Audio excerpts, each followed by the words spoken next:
de volta e dessa vez a nossa aula é sobre o quê? Humanismo! Humanismo, cara, vai estar envolvido com um período histórico bastante interessante, que é o subsequente do que a gente estava vendo na última aula sobre trovadorismo, né? Então, quando a gente está falando de trovadorismo, a gente estava falando sobre Idade Média. Agora a gente está falando do final da Idade Média, encaminhando para a Idade Moderna, né? Que é o período que a gente chama de Renascimento.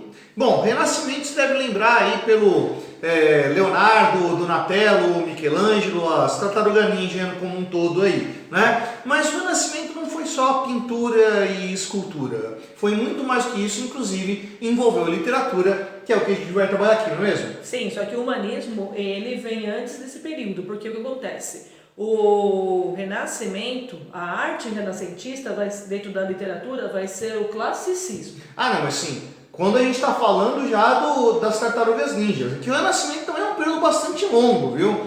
O Renascimento, geralmente a gente olha para as Tartarugas Ninja, que são o final. Aliás, o Leonardo, que é o grande nome aí do Renascimento, boa parte da arte dele já é maneirista, né? Então, a gente está falando desse princípio aqui do Renascimento. Sim, né?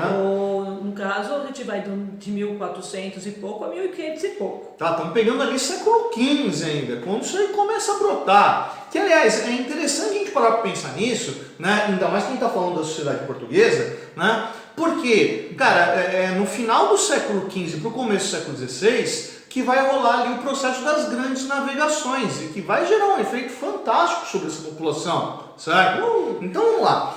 Uma das características fundamentais do Renascimento é o humanismo, né? É a valorização do ser humano, né? O antropocentrismo, né? Porque o homem como centro de tudo. Você vai começar a ter um deslocamento, né? Então assim, para o homem medieval, como é que se explica o que é o mundo? O mundo é obra de Deus, né? As coisas existem porque Deus fez assim, né?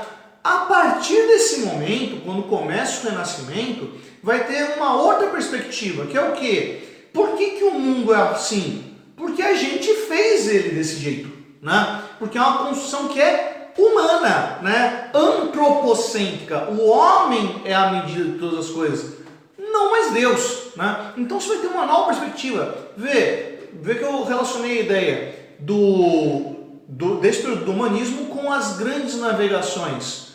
Cara, você imagina o choque que foi para o pessoal que chegou na América. Os caras chegaram aqui na América e de repente os caras encontraram um mundo novo, né? Com pessoas que ninguém sabia que existiam, que nunca tinha ouvido daquela sociedade europeia, né? E cara, não está na Bíblia em lugar nenhum falando de um mundo além mar. Então a religião não tem mais todas as respostas. Agora você tem uma resposta que vem de quem? Que vem das pessoas, dessa construção que é da sociedade burguesa, não é não? Sim.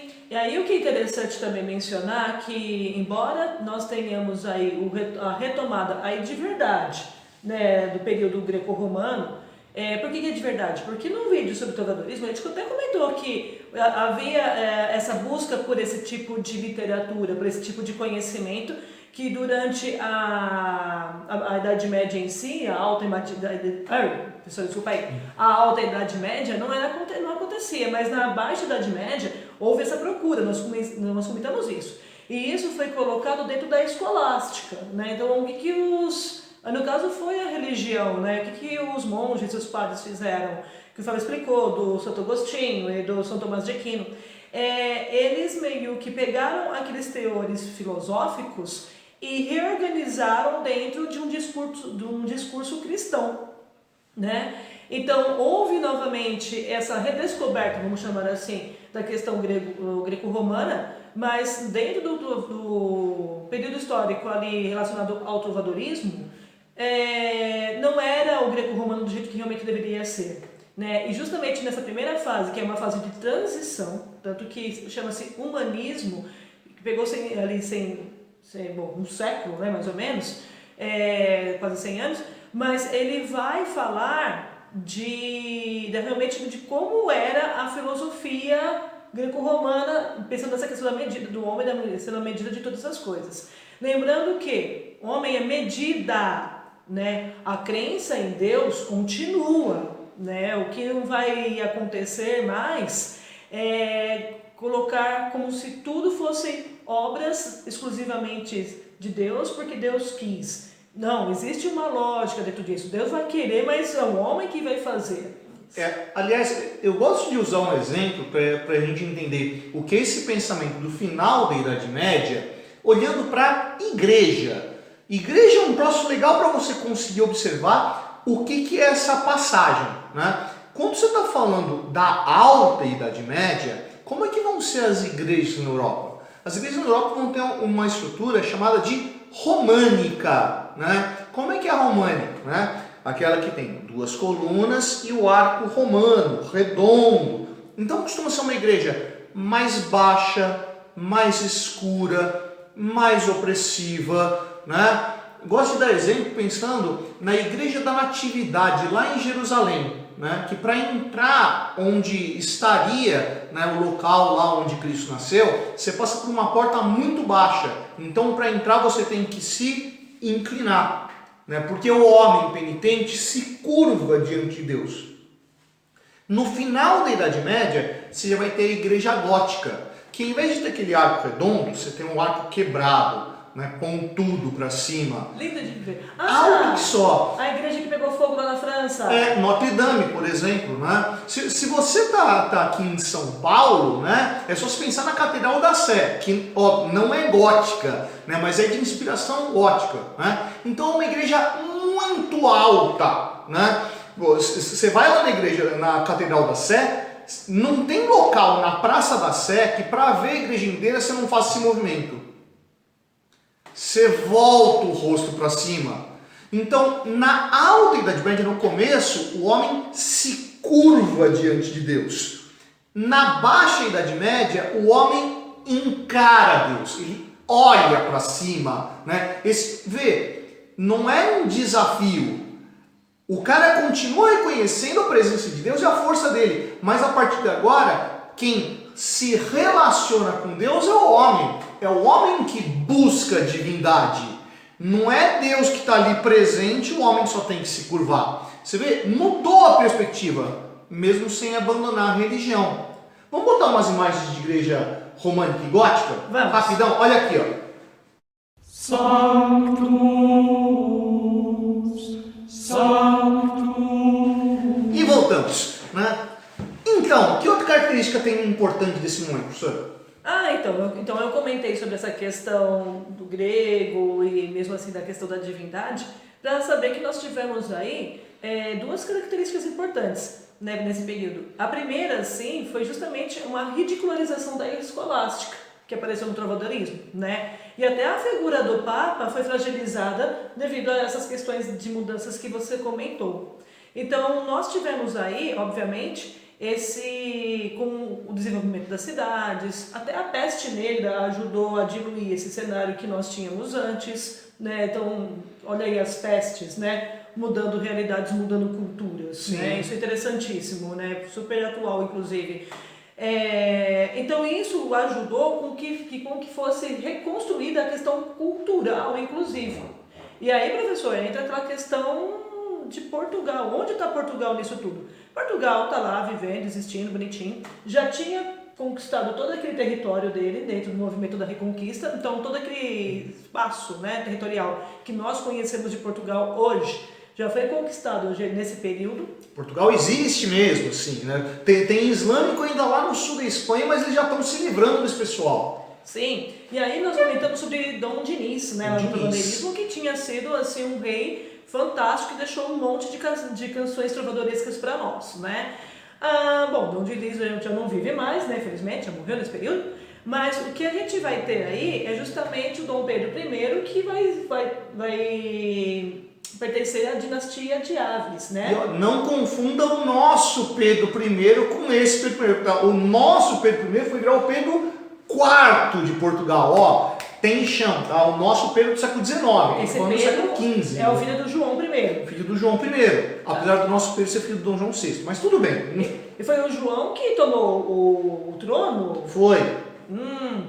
Professor, muito interessante. E assim, nessa tomada de trono que ele tomou de quem o trono, professor? Cara, fugiu agora o nome do... que era irmão dele, inclusive. Não, mas foi da rainha, não foi da rainha, que a rainha era espanhola e queria unir o reino à Espanha. Aí a população ficou brava pra caramba. Como assim?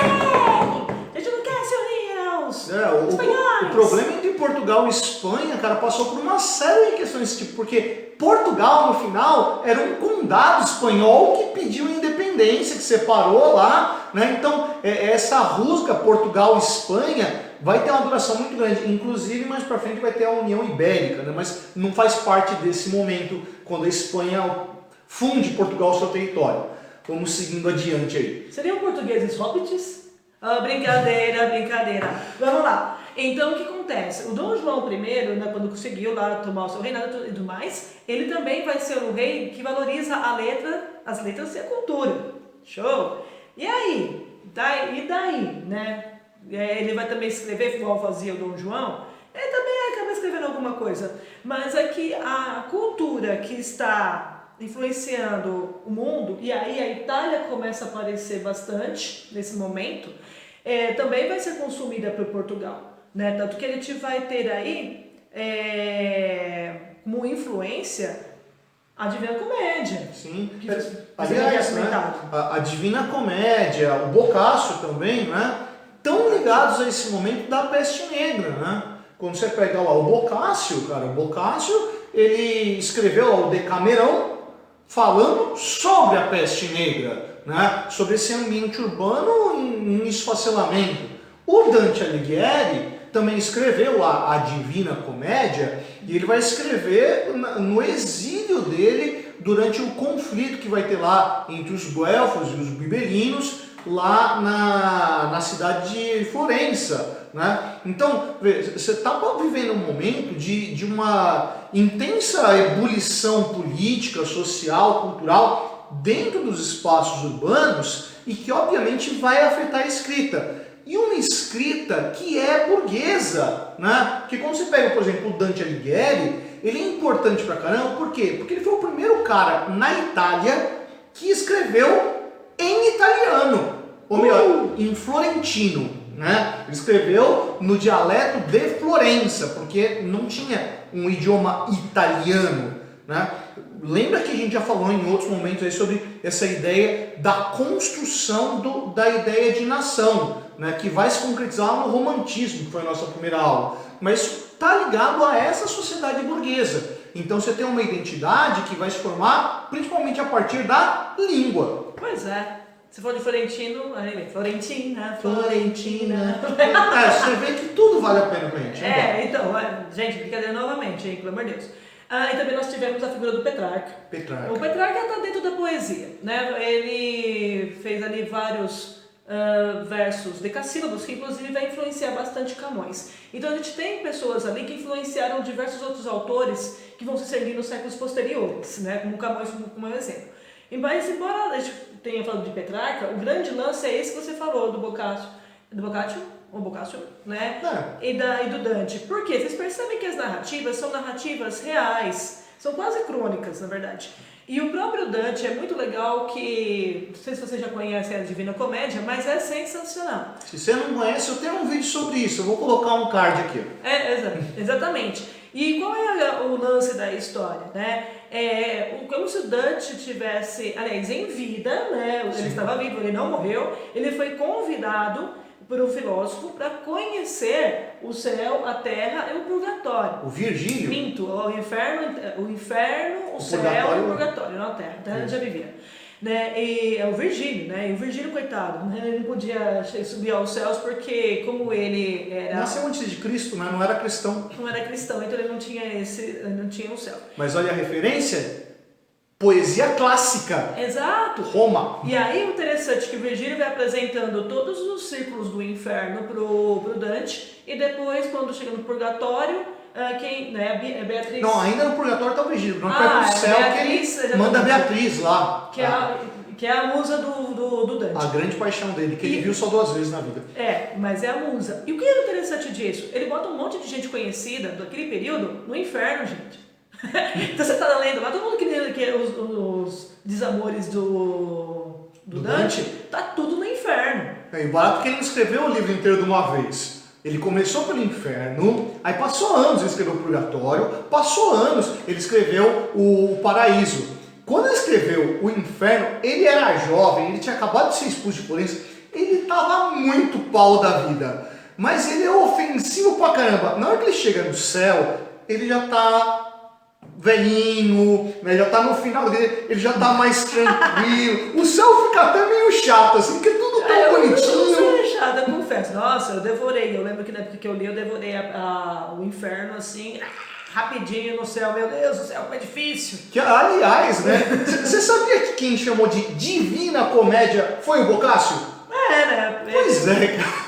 O Boccaccio adorava a Divina Comédia, né? Antes chamava só comédia, que é a palavra quer dizer história com personagens que existem, com personagens reais, né? E o Boccaccio achava aquele livro máximo e ele ia pra Florença e declamava, falava, meu, vocês têm que conhecer esse livro, leia, é muito legal, é uma comédia divina, é fantástico. Aí mudou o nome do livro, né? Todo mundo botava a mão nas coisas antigamente. Aí, então você percebe, nós tínhamos a questão da realidade aparecendo nas obras. E ao mesmo tempo nós tínhamos aí o criativo, né? Que era, afinal de contas, era um inferno, tudo bem, que estava dentro de uma crença, mas era coisa da cabeça dele, não significava que fosse verdade, né? Então a gente percebe que justamente o humanismo ele vai realmente valorizar essa questão do conhecimento da arte. Tanto que em Portugal, o grande marco inicial do humanismo é Fernão Lopes. Quem que é esse Fernão Lopes aí? Ah, ele é tão fofo. O Fernão Lopes, ele foi o guardador-mor da biblioteca da Torre do Tombo de Portugal. Aliás, a Torre do Tombo até hoje é um espaço bastante importante, porque é um acervo documental gigantesco, né? Pra gente que é filólogo, ali Nossa. é riquíssimo. Assim, tem documentos que você, obviamente, tendo a devida autorização, você tem acesso para poder fazer os estudos sobre eles. Então, qualquer filólogo que acaba estudando sobre a literatura portuguesa, assim, precisa pegar os documentos desses séculos, tem que ir até a Biblioteca do Tombo, que lá que estão a maioria desses documentos, né? Mas o fato é que quando a gente fala de marco inicial, inclusive é com o Fernão Lopes, não se sabe se foi em 1418, quando ele foi justamente nomeado, ou em 1434, quando ele foi nomeado cronista-mor de Portugal, porque o cara escrevia muito bem. O que escreveu de interessante pra gente? E aí que tá, né? Aí eu tô falando do Fernão Lopes, que é o primeiro, basicamente, o primeiro historiador de Portugal, né? De verdade, assim. Aí você fala, professora, mas isso é aula de literatura. Sim, mas aí a gente se casa, né? Por quê? Onde está o grande lance aqui? É que a forma como eram escritos os documentos daquele período era uma forma muito literária, ou seja, subjetivista. Também aparecia, não a subjetivista sendo mentira, né? Ou só a opinião do cara, não. Não era a opinião dele, porque o Fernão, ele pegou todos os documentos de Portugal, assim, certidão de nascimento, certidão de óbito, documentos mesmo que são importantes. Reuniu, então foi ele que organizou, ele reuniu e ali, em cima desses documentos, ele conseguiu escrever com veracidade a história de Portugal. A gente acaba falando que é um subjetivismo porque tem a ver com uma impressão pessoal, né? Tem a ver com a leitura do indivíduo. É a linguagem, né? a linguagem literária. Quando a gente fala de subjetivismo, a gente está falando de adjetivo, a gente está falando de verbos perceptivos. Tá, então a gente está falando de muito verbo de ligação ali. É um negócio que está muito ligado à primeira pessoa, né? Porque ele que está descrevendo, né? O verbo de ligação, se ele está permanecer, ficar, parecer, continuar, tornar. Se ele está permanecer, ficar, enfim. Não, isso é prova de gramática. Isso é minha aula de gramática. Aliás, você não conhece o canal do professor Rosinha? Vou botar o link aqui também. Né? Português em 5 minutos. Você está precisando de português? Vai lá. Só que eu não apareço, mas enfim. Meu rosto. Mas então, voltando à questão desses verbos, a gente percebe que são verbos também ligados à subjetividade, porque eles vão mostrar a qualidade, a qualificação, não a questão simplesmente da ação. Então, uma linguagem literária vai ser repleta desse tipo de informação, entendeu? Então, vai ter, claro, menções em primeira pessoa, isso acontece, mas dentro de uma característica mais humana. né? Então é bonito contar, assim, a gente vê isso até na carta de caminha, né? Onde vai ser, depois a gente vai falar disso no quinhentismo. Mas e por isso que também são documentos históricos e literários.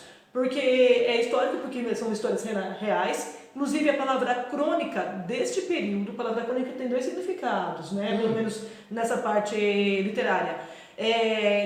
Que tem os textos que a gente lê atualmente, que são textos baseados no cotidiano, e aí o autor acaba fazendo crônicas com histórias mais engraçadas, ou críticas, ou até ensaios, mas a crônica desse período é realmente a história em si que ocorreu. Não precisava ser cotidiano como o Fernando Lopes fez. Sim. Né? Ele contou ali toda a história de Portugal desde que começou ali as guerras contra os mouros.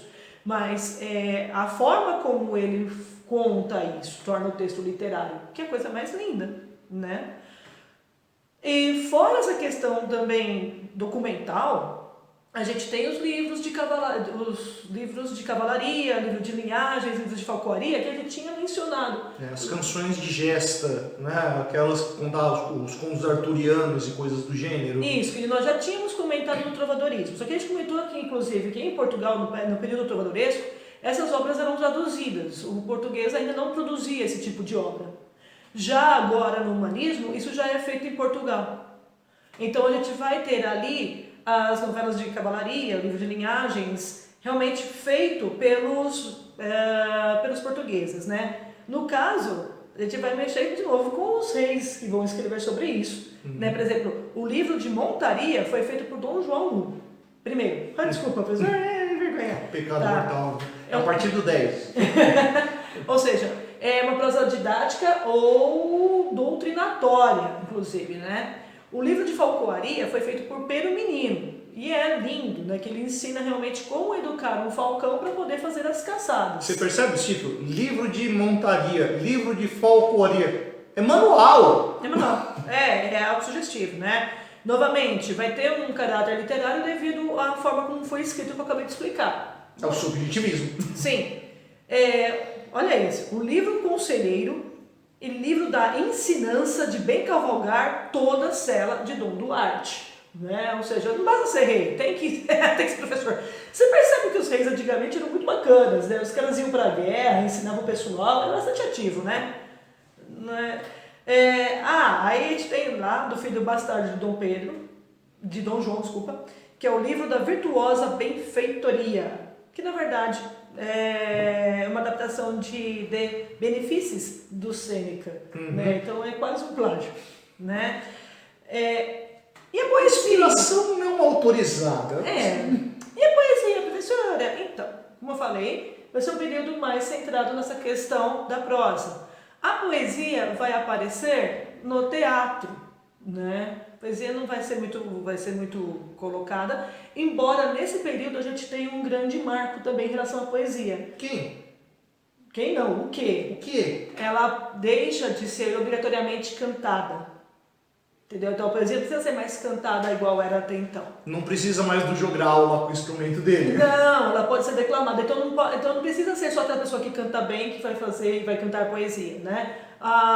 Pode ser declamada. E o que acontece? Aí a gente vai entrar com a questão do teatro na figura de Gil Vicente. Gil Vicente. Tá. Já ouviu falar desse nome, né?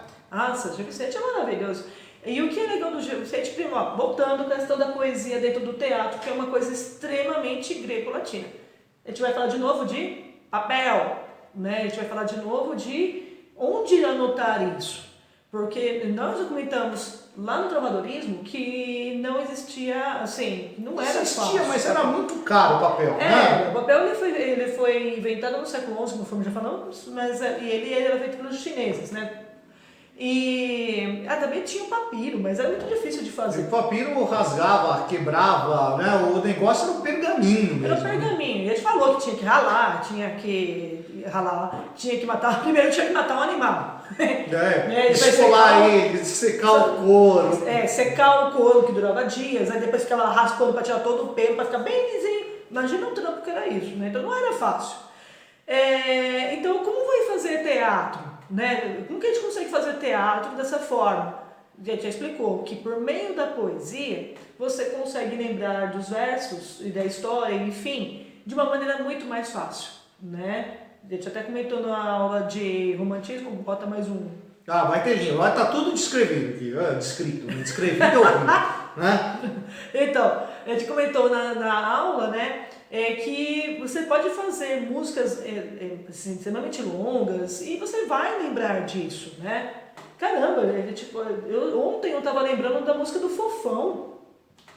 Meu, se você não sabe quem é Fofão, isso denuncia a nossa idade. Tá? Exato! Minha filha perguntou, a Mariana achou o disquinho do Fofão, perguntou, o que é isso, mamãe? E eu comecei a cantar, o meu nome é Fofão. O cara é o protótipo do Chuck. Porque... Ele usava a mesma roupa que o Chuck, só que a cara era diferente. Tá assim, na Fofolândia. Gente, isso daqui é da década de 80. Entendeu? E eu lembro. Então você imagina, os caras decoravam esses poemas e ali faziam teatro lindamente, né? Ensinando, obviamente, para as pessoas. Então, o teatro vicentiano vai ser feito em cima de poesia e vai ser extremamente popular. Então, isso também é interessante, porque o Gil Vicente, ele acaba sendo o queridinho dos reis, né?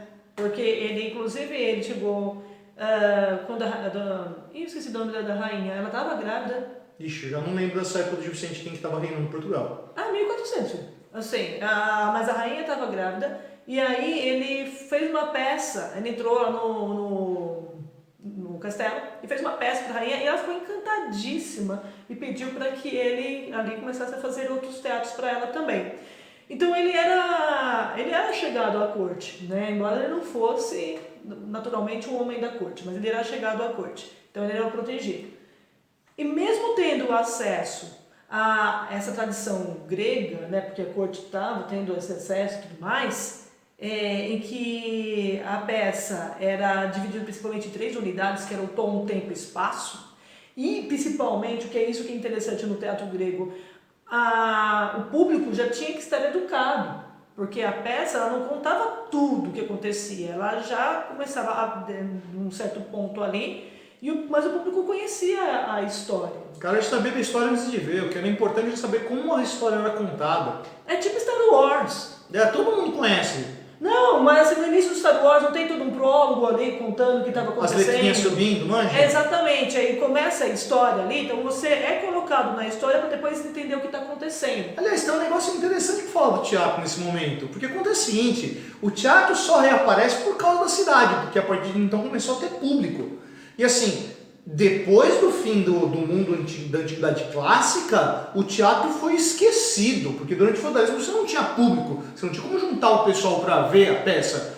O que vai trazer o teatro de volta é a igreja. O primeiro cara que trouxe o teatro de volta ao mundo europeu foi São Francisco de Assis no século XIII. E sabe o que foi o teatro dele? Foi um presépio. Ele montou assim o nascimento do Cristo para as pessoas verem, porque a imaginação do que era uma manjedoura na Judéia do século I não passava pela cabeça das pessoas, e foi lá e fez isso, né? Aí então o teatro, ele tinha qual função? Explicar para quem estava na assembleia o que era a história da Bíblia, porque a missa quase toda era em latim e ninguém falava latim fora do clero. Na hora que o pessoal começou a olhar, falou assim, mano, isso é legal, o teatro saiu da igreja e foi para frente do templo, ou em grego, profanos. Surge aí o teatro profano, que não tem nada a ver com pecaminoso, ele só estava na frente do templo, ele saiu da igreja e foi para o lado de fora. E o que estava lá fora? A praça, onde o pessoal ia lá e fazia o comércio, tinha a feira, né? É nesse ambiente onde tem o teatro profano, em frente ao templo, que aparece o Gil Vicente. Exatamente, e justamente o que eu falei para vocês de como era o teatro grego clássico. Gil Vicente fazia isso?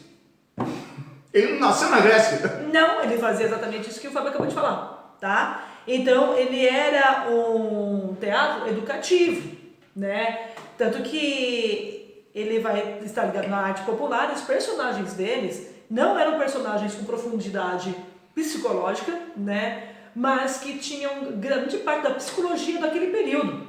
Olha que bacana, né? Então a gente vai ter ali personagens típicos que eram os estereótipos das diversas pessoas ali da sociedade. Então a gente está falando do sapateiro, do fidalgo, do clérigo, do pregador, dos adúlteros, dos camponeses, das prostitutas. Então todo mundo ali que compunha a sociedade. E isso também é interessante, de como eles compunham, porque no Alto da Barca do Inferno, por exemplo, essas figuras vão ser as representações dos pecados, né? Por exemplo, o sapateiro. O que acontece com o sapateiro? O sapateiro ele vai para o inferno, né? Então, assim, Mó galera vai pro inferno. não, todo mundo vai para o inferno. Os únicos que não vão são os 4 cavaleiros do Apocalipse. Eu sempre falo assim. E o Parvo? Não é do Cavaleiro do Apocalipse, menina, é Cavaleiros do Templários. Uhum. Quando eu falo 4 cavaleiros, já me do Apocalipse automaticamente. Então assim, são os 4 cavaleiros que vão na barca, tanto que a barca é pequenininha que só cabe esse povo lá. O resto da barca do inferno é gigante e vai todo mundo. Então o sapateiro, por exemplo, ele vai ser a representação das pessoas que superfaturam o seu serviço. Né? Então, o sapato você consegue fazer ali por X, com o lucro dá tanto. E o cara colocava um valor muito maior e acabava sendo chamado de roubo. Então, ele foi pro inferno porque sim, através do superfaturamento dos seus produtos, a gente já está falando, olha só quem está falando, hein, de noção política, já no século XV, tá? Ele é mandado pro inferno. A avareza. Aí a gente tem, por exemplo, o fidalgo, né? O avaro mesmo é o fidalgo, né? Que ele é rico, é podre de rico e não dá esse dinheiro para ninguém, assim, não ajuda em nada. Então eu acho que só pelo fato de ser católico e ir para a igreja todo final de semana, né? E mandar rezar as missas tal, e dar um pouquinho de dinheiro ali, já é o suficiente para ele ir pro céu. E não é, o fidalgo também é mandado pro inferno. Pra barca do inferno. Sim. A Brisa, né? Nossa, a Brígida. A Brígida, ela vendia a virgindade. Tanto que é engraçado que ela chega com um baú de ímãs, né? Porque foram as virgindades das meninas, né? Que ela não vendia a própria várias vezes, não é isso? Das meninas que ela corrompeu. E corrompia para quem? Para o clérigo. Então até os padres nessa. Tanto que também tem a figura de um frade que ele vai para o inferno e todos eles vão com algum símbolo, né? Então assim, a Brígida chega com esse baú, né? Também tem os homens da lei, que é um procurador tem um procurador, são 2 advogados, não. Eu não lembro o nome que dava pra ele. Não era meio corregedor. Corregedor. Não, era um procurador e um corregedor, né? Então eles chegam com pastas e tal, mas eles também foram pro inferno, porque eles acabavam manipulando a lei, né? Pro próprio gozo. Benefício próprio. Sim. E no caso, quando chega lá o frade, ele chega com uma mulher, né? E o fidalgo também, quando o fidalgo entra no palco, ele entra com um servo ali, carregando a capa dele, né? Então todos eles são carregados de simbologia. Então não era para falar, você, sapateiro maldito, você vai pro inferno porque você é assim, assim, assado. Não, põe ali, é um sapateiro. Que pode ser qualquer um. Que pode ser qualquer pessoa. Então a pessoa que estava assistindo a peça caía na risada, né? Porque eram peças assim cômicas. Sabe aquele cara que você olha para o personagem e fala assim, eu conheço alguém assim? Ou sou eu, mas eu não vou falar nada, então né? Porque eu vou rir, porque afinal de contas eu não posso falar que eu faço isso. Aliás, sim, você vai ler Gil Vicente, tenha na cabeça, é pra rir. A primeira vez que eu li isso aí, eu não imaginava que era uma comédia. Eu li como fosse sério, eu não entendi nada. Depois que eu entendi que era uma comédia, eu voltei. É pra rir isso aqui. E leia em voz alta fazendo trejeitos, porque senão você não entende o texto, tá? Ele também vai mexer com tipos fantásticos, então claro, né? Então vai estar cheio de imaginação, da religiosidade mítica, claro. Então vai aparecer santo, anjo, demônio, deuses. Pega o título alto da barca do inferno. O alto, ele é uma narração religiosa, né? Tipo o alto da compadecida, né? Que você deve conhecer. Então o alto, ele é um teatro religioso, esse também. E ele é longo também, né? E os tipos alegóricos, que vão ser pessoas que representam instituições. Tanto que no Alto da Barca do Inferno a gente tem aí a mistura, né? No caso, eu tenho o personagem fantástico, que é o anjo, e e o anjo e o demônio, né? Eu adoro os dois diabos no começo. Ai, mas é muito O bom. diálogo dos dois diabos. Então, o diálogo dos dois diabos no começo, você tem que ler sabendo que é pra rir. Você vai rir muito, cara. Exatamente. E no caso dos tipos alegóricos, ao mesmo tempo que eles são fantásticos, eles representam a igreja. No caso, que realmente a doutrina da igreja, né? Então, você percebe como é legal esse período? Porque eles vão separar o pecado do pecador, entendeu? Então você sabe que a igreja vai ensinar coisas boas. Só que dentro da igreja tem gente que não faz coisas boas. Então é pra ele que eu vou falar. O humano na frente, né? Quem tá fazendo é o ser humano. Exatamente, tá? Então vai ter esse tom didático moralizante o tempo todo. E as principais obras, né? Nós temos várias obras teatrais deles, bem bacana. Mas os que se destacam é o Alto da Barca, como eu já falei. A farsa de Inês Pereira. Inês Pereira não é Inês de Castro, hein? Não é a mesma pessoa. Tá?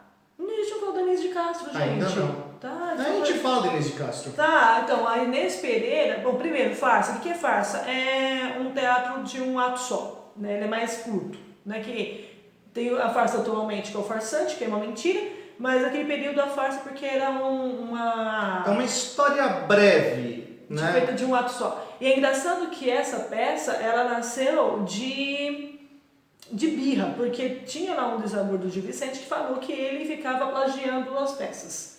Aí o juiz falou assim, não plagiei coisa nenhuma. Ah, plagiei assim, tá, então vai lá, dá um tema aí que eu vou fazer uma peça. Aí o cara deu. Foi um desafio, nasceu um desafio. Aí o cara deu esse desafio pra ele, e aí ele escreveu a farsa de Inês Pereira, que é a história de uma mulher que deve, assim, novamente o tom moralizante.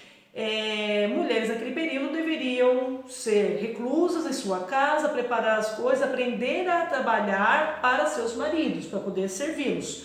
Mas a Inês Pereira não queria isso, ela não queria nem obedecer a própria mãe. Então tem vários diálogos dentro da peça que ela tá brigando com ela porque ela não lava louça, por exemplo. E aí, teve um rapaz, assim, que tinha até dinheiro, que queria casar com a Inês, a mãe queria que a Inês casasse com ela, e a Inês bateu o pé, não quero! Aí ela acabou se casando com outro. E esse outro, nossa, acabou com a vida dela, não deixava ela botar o nariz pra fora pra nada, nem pra ir pra missa, nem pra ver a mãe ela podia sair de casa. Sofreu o pão que o diabo amassou na mão desse homem. Até que ele foi pra guerra, morreu, não voltou, e aí a Inês ficou livre para poder casar com outra pessoa. Com quem ela casou? Com aquele rapaz rico que tinha pedido a mão dela antes. E o cara era extremamente bondoso com ela, tanto que uma das partes da peça que marca isso, da questão da humilhação, é que ele carrega ela nas costas e leva ela até até esqueci o nome. É um cara que ele vê o futuro e dá... Um adivinho. É um adivinho, e esse adivinho era amante da Inês. Então, assim, mostrou os dois lados, né? No caso, como ela era rude, ela acabou sofrendo com isso quando se casou lá com o cara que não deixava ela ir pra fora de casa. Então ela soube que era um casamento ruim, né? Ou seja, ela deveria ter valorizado... Qual é a lição? Ela deveria ter valorizado as palavras da mãe dela. Aí depois, quando o cara morreu, e aí sim ela foi fazer o que a mãe tinha falado, que foi se casar com outro, o outro era bom demais. Ou seja, o marido também não podia ser tão bom assim com as mulheres, porque senão elas iriam fazer deles gato e sapato. Então, olha, veja bem a questão cultural. Aprenda. Exatamente. Então a peça acaba tendo... É engraçada, e com os diálogos assim bastante engraçados, mas tem esse tom moralizante. E do Velho e a Horta também, né? Isso, nossa, esse eu não gosto muito não. Eu não acho nem graça, porque é um velho rico, dono de uma horta, e vai uma moça comprar alfaces com ele, e ele acaba dando em cima da moça. Então assim, tem um assédio ali, e a moça só que a moça não é burra, então ela começou a perceber que o cara começou a cantá-la, né? Então ela dava nele. Então, eu falo que eu não gosto que a ideia do senhor dando em cima de uma moça, uma coisa assim que, sei lá, porque a gente tá falando de moça de uma menina de 15 anos de idade, né? Moça no final da Idade Média, assim, lembrando que essas meninas casavam com 14, 15 anos. Então, se é uma moça, você tá falando da menininha mesmo, uns 12 anos por aí. Eu sei que é aculturamento, que eu não posso fazer sobre isso, mas enfim, aí é uma questão pessoal. A gente falou de Inês de Castro. A Inês de Castro é importantíssima ser citada porque é de volta lá em Fernão Lopes, quando Fernão Lopes reuniu a história de Portugal, dentre elas está a história de Inês de Castro, a rainha morta, né? Que foi amante de Pedro II. Eu tenho um vídeo sobre isso também, eu vou botar outro link aqui, ó. Nossa, e é maravilhoso assim. É tétrico, é assustadora a ideia. É assustador, mas é... como foi escrito por Fernão, é assim, fantástico. Quando a gente fala dessa linguagem literária, a gente entende com esse trecho da Inês de Castro. Então procura, né? Porque o pai do Pedro mandou... Não, tudo começa quando o pai de Pedro o casa com a rainha espanhola, com a princesa espanhola. E assim, e o Pedro já tinha um caso... Não tinha. Não, ele já conhecia, não tinha relacionamento, mas já tinha um cacho lá com a Inês. Não, ele já conhecia a Inês ela. vem junto dessa comitiva. Ah, não, tem razão. Ela era a aia da esposa dele. É, dona de companhia. Então, assim, na hora que chega lá a comitiva, ele ganhou a esposa e a amante Tudo junto. Só que ele amava a amante. Tanto que com a Inês ele teve filhos, né?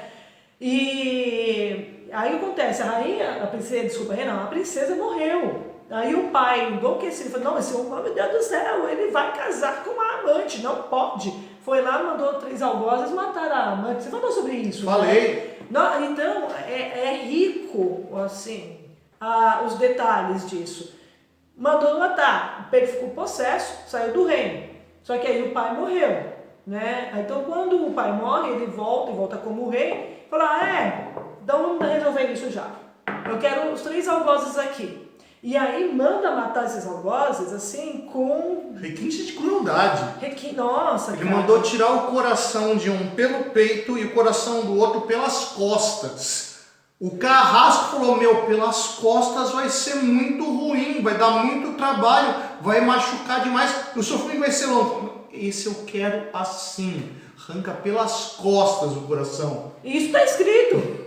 O Fabio não está falando exagerando. Isso está escrito. Tanto que quando está lá fazendo o ato, arrancando, né?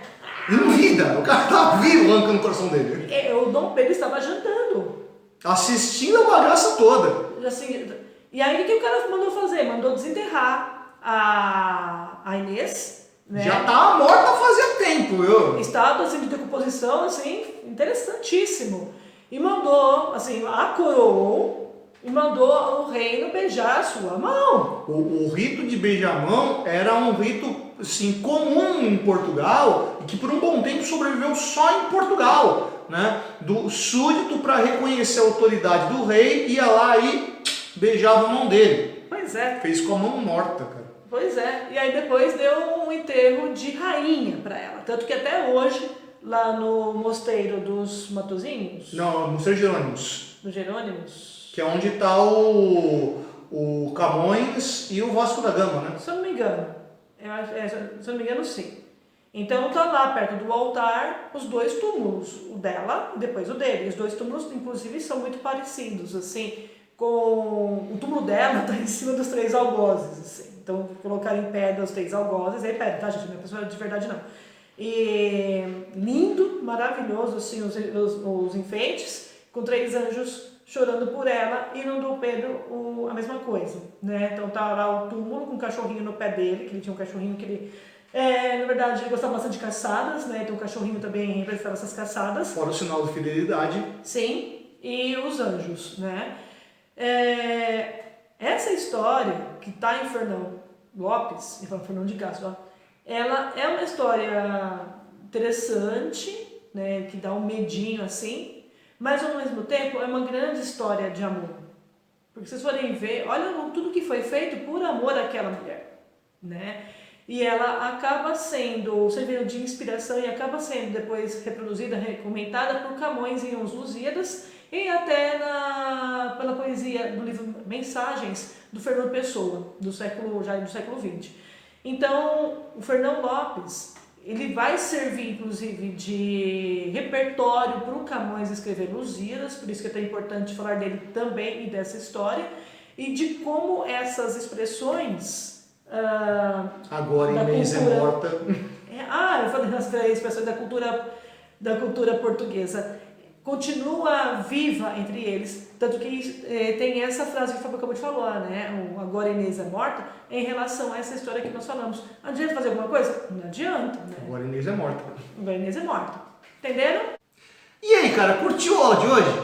Se curtiu, vai lá embaixo, dá um curtir, não curtiu, vai lá embaixo, dá um descurtir.